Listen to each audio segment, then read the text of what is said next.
Hi, my name is Kelsey, and I'm going to help you be a great coach to our 3rd and 4th graders with some helpful hints and some practice drills. Some more basic game rules that will be helpful to know include no contact with the ball from the shoulders to the fingers, the entire ball must completely cross the goal line for it to count, or completely cross the out of bounds line for it to be out. All balls that go out on the sideline must be thrown in where the ball crosses the line. It must be thrown with both hands over the head and both feet on the ground until the ball leaves the thrower's hand. Any player or coach using foul language will be removed from the game for the remainder of the quarter. No pushing or side tackles, but above all, have fun.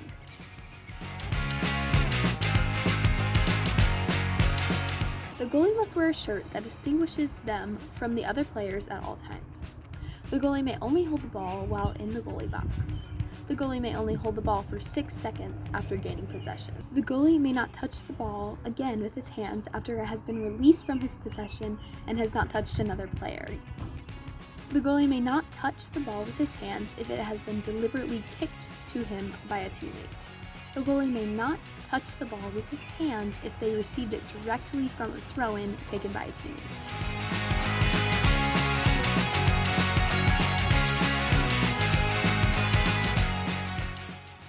Good ball touches to start on with the 3rd and 4th graders include, but are not limited to, the following.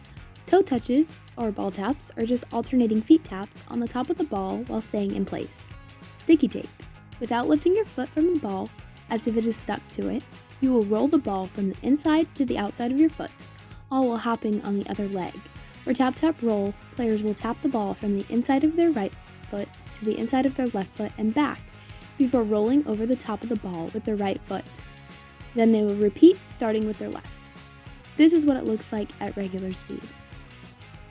Bell's Ronaldo is essentially a tick-tock and a tap behind using the inside of your foot. Once you tap it behind, turn around and repeat the sequence with your left, and so on. Their instinct will be to look down at the ball for all of these, but challenge them to keep their head up. With the older groups, you should spend some time working on foot skills. For the 3rd and 4th graders, you can begin to introduce these new skills to them. Scissors, a step over from the inside to the outside that can be used to change the direction of the ball. For example, if you scissors to the right, then you can step with the ball to the left. Double scissors is just repeating the scissors on both feet before going in the original direction with the ball. Fake out consists of stepping one way with your whole weight before quickly changing directions and going in the opposite way with the ball. The point of a fake out is to convince your opponent that you are going one way, but then actually going the other way. Pullback turns are my personal favorite because they are fairly simple and can get you to change the direction you are going in a quick and sufficient way. When you reach the point of needing to change directions, you can simply place your foot on top of the ball and roll it back.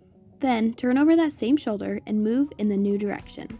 Another variation of the pullback turn is a pull tap turn, which is very similar. However, once you pull back the ball, you will take the inside of that foot and tap it back and across a little.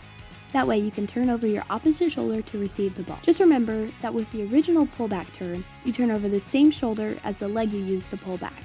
And for the pull tap turn, it is opposite leg, opposite shoulder. Juggling is a great skill to practice that can help you later with trapping the ball. You can have players practice juggling on their knees or ankles/feet. Juggling takes a lot of repetition. Please understand that it might be difficult for some players to master most of the drills right away, but it is great to introduce them now to get them started.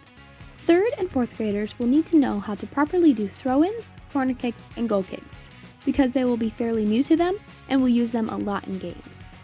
Throw-ins must be taken with both feet planted behind the line and with both hands over their head. A trick to prevent players from lifting up their back leg when throwing in is to have them drag their back foot on the ground. Corner kicks must be taken at the very corner of the field by an offensive player if it was kicked out of bounds by a defender. Goal kicks are taken on the goal line when an offensive player kicks it out of bounds. Keep away, also known as monkey in the middle, is a fun drill for all ages. Have the players circle up and choose one person to be in the middle. The players in the circle will pass the ball around inside the circle, trying to keep it away from the selected player. If the monkey in the middle intercepts their passing, the player who gave the incomplete pass trades places and is now the monkey in the middle. This drill will be good practice for complete passing and quick thinking. You can even encourage the players to call out the name of the person they're passing it to. This will help with communication on the field. 50-50 is a great competitive game that can work on speed and possession of the ball.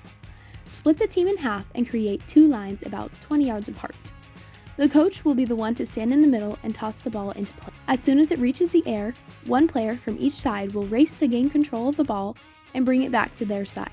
Another way to play is to see who can gain control of the ball and maintain possession the longest before the coach blows the whistle.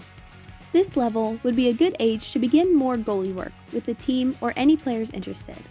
You can throw balls at them or have the rest of the team take shots on the goal, so that the goalie gets some experience in the net.